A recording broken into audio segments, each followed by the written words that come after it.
Hello students, this is Mohit Kumar. I am working as PGT Geography in Kendriya Vidyalaya number 1 Pathankot. In today's class, we will continue with our second topic, that is geography as an integrated discipline. So let's start. Here are some learning outcomes. After this class, you will be able to understand the geography as an integrated discipline.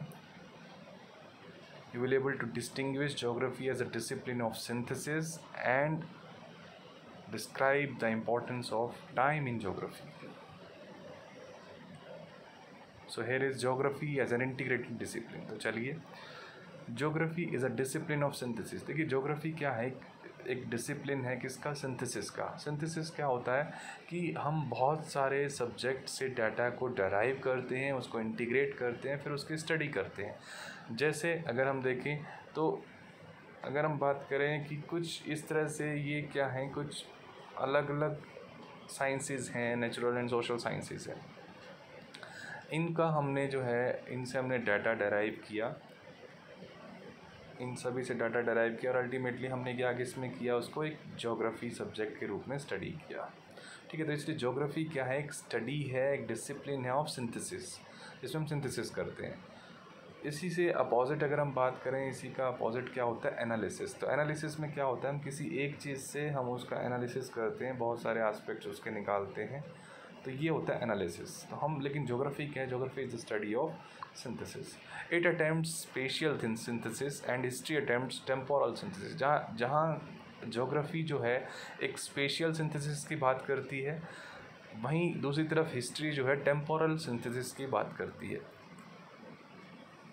It approach is holistic in nature. देखिए geography में जो है हम holistic approach को अपनाते हैं, क्योंकि हम यहाँ पर एज ए होल स्टडी करते हैं.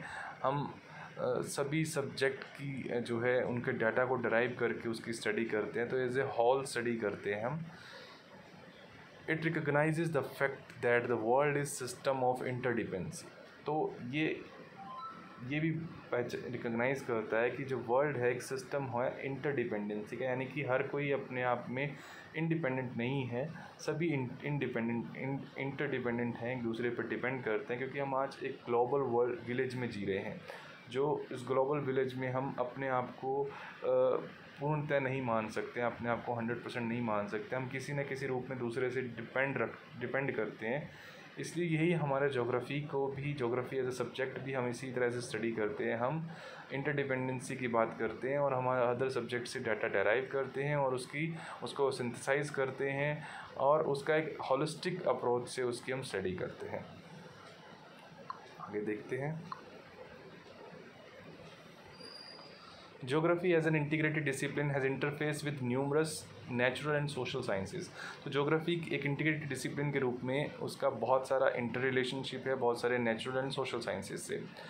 अब ये जो इंटरफेस है, जो इंटर रिलेशनशिप है नेचुरल एंड सोशल साइंसेज से, ये केवल डिफरेंस की बात नहीं करता है, केवल फिनोमिना है उसमें डिफरेंस है उसी की बात नहीं करता है, बल्कि उसके बीच में क्या एसोसिएशन है, क्या इंटीग्रेशन है, उसका होलिस्टिकली स्टडी करते हैं हम ज्योग्राफी के अंदर. A geographer is required to have a broad understanding of all the related field to be able to logically integrate them. तो ज्योग्राफर, जो भी ज्योग्राफर होगा उसके अंदर इस तरह का जो है कि भाई उसके ब्रॉड अंडरस्टैंडिंग होनी चाहिए, किस तरह से सभी फील्ड को इंटीग्रेट करके उसका लॉजिकली स्टडी की जाए, किस तरह से उसकी लॉजिकली स्टडी की जाए उसको इंटीग्रेट करके. तो ये एक ज्योग्राफर के अंदर होनी चाहिए proficiency. Integration of historical event in geography. देखिए अब किस तरह से हम जो है ज्योग्राफी के अंदर इंटीग्रेशन करते हैं. यहाँ पर हिस्ट्री का हमने एक एग्जाम्पल लिया है. तो in India Himalayas have acted as great barrier and provided protection, but the passes provide routes to the migrants and invaders from Central Asia. तो देखिए भारत में जो है बहुत सारे लोग आए जो कि माइग्रेट करके आते हैं, और हिस्ट्री में हम उन लोगों की स्टडी करते हैं कि वो भारत में आए, वो कब आए, उन्होंने कितने साल तक यहाँ रहे, उन्होंने क्या क्या स्टडी की, किस तरह से कुछ मुग़ल आए, उन्होंने किस तरह से हमारी टेरिटरी को अनेक्स किया, या फिर जो बैटल्स हुई, तो उन सब की स्टडी हम हिस्ट्री के अंदर करते हैं. लेकिन ज्योग्राफी के अंदर हम ये देखते हैं कि उसका फ़िज़िकल एस्पेक्ट भी हम देखते हैं, तो जैसे अगर बात करें हम, जैसे हिमालय की बात करें, यहाँ पे हिमालय की बात चल रही है, तो हम देखें हमारा जो हिमालय है नॉर्थ वेस्ट से इस तरह से जो है हमारा हिमालय है भारत में, जो है नॉर्थ से नॉर्थ वेस्ट से जो है साउथ ईस्ट की तरफ जा रहा है, तो इस तरह से उसकी लोकेशन है। तो यहाँ पर बहुत सारे पासेस हैं, तो उन पासेस से होकर ही वो लोग आए हैं। तो ज्योग्राफी में हम देखते हैं कि किस तरह से वो कहाँ से आए, वो यहीं ही क्यों आए और कहीं से क्यों नहीं आए, या फिर वो इधर हमारा जो वेस्टर्न बॉर्डर है वहाँ से, क्योंकि यहाँ पर बैरियर्स कम थे तो इसलिए वो यहाँ पर आए। तो इस तरह से ज्योग्राफी के अंदर हम उसको हिस्टोरिकल एस्पेक्ट को इंटीग्रेट किया है हमने ज्योग्राफी के अंदर। तो ये दिखाता है कि किस तरह से हम ज्योग्राफी के अंदर जो है हिस्टोरिकल एस्पेक्ट्स की भी स्टडी करते हैं, उनको इंटीग्रेट करते हैं हमारे ज्योग्राफी के अंदर, और फिर उसका हॉलिस्टिक जो है हम उसकी स्टडी करते हैं। The sea coast has encouraged contact with peoples from East and South East Asia, Europe and Africa। तो हम ये देखते हैं, स्टडी करते हैं कि हमारा जो है हमारा जो है बहुत सारे अच्छे रिलेशन रहे हैं हमारे यूरोप से, अफ्रीका से, साउथ ईस्ट एशिया से, अदर कंट्रीज़ से जो है हमारे रिलेशन रहे। लेकिन उसका बहुत बड़ा कारण हमारे कोस्ट हैं, क्योंकि कोस्ट ही हमारे इस तरह के हैं जहाँ पर हमारे को बहुत अच्छी एक नेचुरल लोकेशन दी है, जिसमें हम जिक जैक लोकेशन है जहाँ पर हम बहुत अच्छे से पोर्ट बना सकते हैं। तो ये हम ज्योग्राफी के अंदर पढ़ते हैं, तो इसको हमने ज्योग्राफी के अंदर इंटीग्रेट किया है। तो इस तरह से अदर सब्जेक्ट को भी हम इंटीग्रेट करते हैं। जिस तरह से अगर हम बात करें मटीरियोलॉजी की, अगर हम बात करते हैं तो मटीरियोलॉजी में हम उसको देखते हैं कि किस तरह से क्लाउड का फॉर्मेशन होता है, क्लाउड के अंदर कैसे कैसे फॉर्मेशन होता है, लेकिन हम उसका जो है हमारा स्पेशल एस्पेक्ट में हम उसकी स्टडी करते हैं। और इकोनॉमिक्स में अगर हम बात करें तो इकोनॉमिक्स में हम इकोनॉमिक एज ए सब्जेक्ट के रूप में प्रोडक्शन एक्सचेंज की बात करता है, जबकि हम ज्योग्राफी में उसका जो है स्पेशियल डिस्ट्रीब्यूशन कैसे है, तो उससे रिलेटेड हम उसके बारे में बात करते हैं हमारे ज्योग्राफी के अंदर। तो इस तरह से हर सब्जेक्ट को कहीं ना कहीं डाटा डेराइव करके इंटीग्रेट किया गया है ज्योग्राफी के अंदर, तो इसकी स्टडी हम करते हैं। आगे देखते हैं। टाइम एज अ 4 डायमेंशन, तो टाइम एक इम्पॉर्टेंट डायमेंशन है, एज ए 4 डायमेंशन माना गया। जैसे कि आप पता है 3 डायमेंशन जो लेंथ, ब्रेथ एंड हाइट होता है, तो इस तरह से टाइम को एक 4 डायमेंशन माना गया, और जो कि ज्योग्राफी के लिए बहुत इंपॉर्टेंट है, कि every geographical phenomena change through the time and can be explain temporarily. तो हर एक जोग्राफिकल फिनोमिना है उसके अंदर टाइम के अकॉर्डिंग बहुत ज़्यादा चेंज आया है, और हम उसकी स्टडी भी करते हैं। The change in landforms, climate, vegetation, economic activities, occupation, cultural development have followed definite historical course। तो एक समय पर ये बहुत अलग थे, आज बहुत अलग है। तो इस तरह से इन सभी चीज़ों में, चाहे लैंडफॉर्म की बात करते हैं, जो हमारा नदन पार्ट है, कभी वो जो था वहाँ पर कोई हिमालय माउंटेन नहीं था, कोई नदन प्लेन नहीं था। ये तो बाद में 33C से जब जो हमारा प्लेट्यू, जो हमारा पेनिनसुलर पार्ट है इंडिया का, वो जब यूरेशियन प्लेट से जब उसका कोलिजन हुआ, तब जाकर जो है हिमालय माउंटेन बना, फिर वहाँ से नदियाँ निकली और उन्होंने फिर प्लेन बनाया, जो है हमारा जो आज डेवलप प्लेन है हमारा, जिस पे हम कल्टीवेशन करते हैं। यूरोप, यूपी एंड बिहार, ये सारा एरिया उसी के अंदर आता है। तो ये क्या है, टाइम के अंदर जो चेंज आया उसकी हमने बात की है। तो टाइम के अकॉर्डिंग जो है बहुत सारे चेंज आते थे, लैंडफॉर्म हो, चाहे वो इकोनॉमिक कल्चर हो, सब चीज़ों में चेंज आता है। तो इसी तरह से हम टाइम को जो है दिखा सकते हैं, टाइम के पर्सपेक्टिव में भी हम ज्योग्राफी को पढ़ सकते हैं। जैसे यहाँ पर देखिए कि कोई भी 2 पॉइंट हैं ए और बी, इन दोनों पॉइंट के बीच का डिस्टेंस 1500 किलोमीटर है। तो हम एक स्पेस के रूप में देखते हैं 1500 किलोमीटर का डिस्टेंस है, लेकिन हम इसको ऐसे भी पढ़ सकते हैं कि ए इज़ 2 hours अवे और 17 hours अवे फ्रॉम बी, है ना। तो हम इस तरह से भी पढ़ सकते हैं कि अगर हम प्लेन से ट्रैवल करते हैं तो वो 2 घंटे का रास्ता है, और अगर हम जो है फास्ट मूविंग ट्रेन से ट्रैवल करते हैं तो वो 17 घंटे का रास्ता है। तो इस तरह से टाइम भी जो है वो बहुत एक इंटीग्रल पार्ट है ज्योग्राफिकल स्टडीज़ में, जो कि इसको हम एक 4 डायमेंशन के रूप में देखते हैं। आगे देखते हैं physical geography and natural science. All the branches of physical geography have interface with natural sciences. सभी ब्रांचेज जो है फिजिकल ज्योग्राफी की, उनका जो है इंटरफेस है, एक अच्छा इंटर रिलेशनशिप है किससे, नेचुरल साइंसेज से। तो the traditional physical geography is linked with geology, meteorology, hydrology, pedology, thus geomorphology, climatology, oceanography, social geography respectively have very close link with natural sciences also biogeography is closely related to botany, geography and ecology. तो इस तरह से ये सभी natural sciences जो हैं इनका geography से बहुत अच्छा रिलेशन रहा है। हम जो कि जियोलॉजी को हम जोग्राफी में जियोमॉर्फोलॉजी के रूप में पढ़ते हैं, मेटीरियोलॉजी को हम क्लाइमेटोलॉजी के रूप में पढ़ते हैं, हम जो है बॉटनी जूलॉजी को हम बायोजोग्राफी के रूप में पढ़ते हैं। इसी तरह से इकोनॉमिक्स को हम इकोनॉमिक जोग्राफी के रूप में पढ़ते हैं, पॉलिटिकल साइंस को पॉलिटिकल जोग्राफी के रूप में पढ़ते हैं। तो ये एक क्या है, ये एक पूरा इंटीग्रेशन है जो हमने किया है जोग्राफी का, और दूसरे नेचुरल साइंसेस से हमारा जो है रिलेशन दिखाता है ये। इसके अलावा जोग्राफर के अंदर जो है प्रोफिशिएंसी होनी चाहिए मैथ्स के अंदर, और उसके अंदर आर्ट जो है उसकी अच्छी होनी चाहिए, क्योंकि उसको जो है जोग्राफी का एक इम्पॉर्टेंट टूल है मैप, और मैप की अगर हम स्टडी करें तो हमारे पास मैथमेटिक एंड आर्ट ड्राइंग हमें आनी चाहिए। तो इसकी भी एक इम्पोर्टेंस रहती है जोग्राफी के अंदर।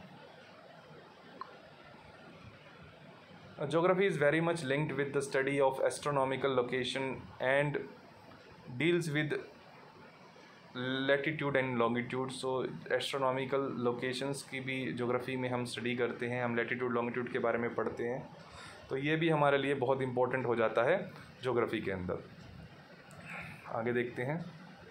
देखिए एक अच्छा एक डायग्राम आपको दिख रहा है यहाँ पर, जो है फील्ड ऑफ ज्योग्राफी यहाँ पे दिखाया गया है। किस तरह से देखिए यहाँ पर अलग अलग चीज़ें यहाँ पर दिखाई गई हैं कि किस तरह से फील्ड ज्योग्राफी का जो फील्ड है और जो उसके सिस्टर डिसिप्लिन है, जो ऊपर दिखाए हैं सिस्टर डिसिप्लिन है, और ये ज्योग्राफी के जो है ब्रांचेज़ हैं आप कह सकते हैं ज्योग्राफी की, जैसे जियोमॉर्फोलॉजी है, क्लाइमेटोलॉजी है, ओशनोग्राफी है, सॉइल ज्योग्राफी है, फाइटोजोग्राफी है, जू ज्योग्राफी है।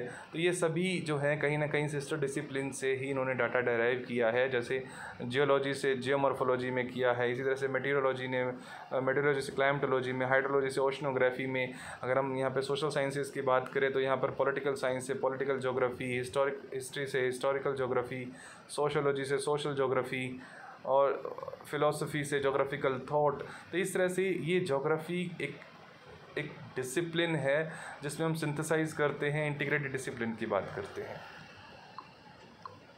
आगे देखते हैं geography as the social sciences, geography and the social sciences. जिस तरह से फिजिकल ज्योग्राफी में हमने देखा, नेचुरल साइंसेज में हमने देखा कि ज्योग्राफी से उनका किस तरह से इंटर रिलेशनशिप है, इंटरफेस है, इसी तरह से ज्योग्राफी और सोशल साइंसेज का भी इंटरफेस है। अगर हम इसमें बात करें फ़िलासफ़ी की, तो जैसे एक फ़िलासफ़ी एक अपने आप में एक सब्जेक्ट है सोशल साइंस का, और हर एक सब्जेक्ट की अपनी एक फ़िलासफ़ी होती है, हर एक सब्जेक्ट का एक इवोल्यूशन होता है, और उस इवोल्यूशन के अंदर उसने बहुत सारे जो है टाइम देखा होता है उसके अंदर, और बहुत सारे चेंजेस उसने, बहुत सारी प्रोसेसेस उसके अंदर आती हैं, मतलब हिस्ट्री के अंदर बहुत कुछ हुआ रहता है उस सब्जेक्ट के अंदर। तो वो हम पढ़ते हैं, उसकी हम स्टडी करते हैं कि किस किस तरह से देखा। अगर हम ज्योग्राफी की बात करें, यहाँ फ़िलोसफी का हमने ज्योग्राफी के अंदर कैसे इंटीग्रेशन किया, तो अगर हम फ़िलोसफी के अंदर ज्योग्राफी की एक और ब्रांच है जोग्राफिकल थॉट की हम स्टडी करते हैं, हिस्ट्री ऑफ जोग्राफिकल थॉट। तो जोग्राफिकल थॉट क्या है, ये एक फ़िलोसफी से डेराइव डाटा है कहीं ना कहीं, कि किस तरह से बहुत सारे फ़िलोसफर्स जो आए थे उन्होंने जोग्राफी में अपना कैसे कैसे कंट्रीब्यूशन दिया, किस तरह से ग्रीक स्कॉलर्स आए, है ना, जैसे यहाँ पर थेल्स, एनेक्सिमेंडर, हिपार्कस, हेरोडोटस, ये सब क्या हैं, ये जो हैं ये ग्रीक स्कॉलर्स थे। इसके बाद जो है कुछ अरब स्कॉलर्स आए, रोमन स्कॉलर्स आए। तो ये इन्होंने अपनी ज्योग्राफी को अपने अपने तरीके से जो है डिस्क्राइब किया, उसकी स्टडी की। तो ये सारा क्या है कि उसकी हिस्ट्री बताता है। तो ये geography as a thought, geographical thought के अंदर हम पढ़ते हैं, जो कि आप जब हायर क्लासेस में जाएंगे तब आप एक बुक के रूप में पढ़ेंगे इसको ज्योग्राफी के अंदर। तो ये हर सब्जेक्ट की एक अपनी फ़िलासफ़ी होती है, जिसका जो है उस सब्जेक्ट में बहुत अच्छा हम उसकी स्टडी करते हैं अच्छे से। All the sciences discipline which is sociology, political science, economics, demography and study different aspect of social reality, ये सभी जो हैं जो सोशल रियलिटी है उसकी स्टडी करते हैं। द ब्रांचेस ऑफ ज्योग्राफी, अब ज्योग्राफी में इनको हम कैसे इसको इंटीग्रेट करते हैं, जैसे सोशल ज्योग्राफी की हम बात करें, political geography, economic geography, population geography, settlement geography are the closely linked with this disciplines as each one of them has special attribute. तो ये सभी का जो है एक स्पेशल एट्रीब्यूट है। तो हम कहीं ना कहीं हमारा जो मेन मुद्दा रहता है, हम स्पेशल एस्पेक्ट की बात करते हैं और सभी सब्जेक्ट को इंटीग्रेट करते हैं।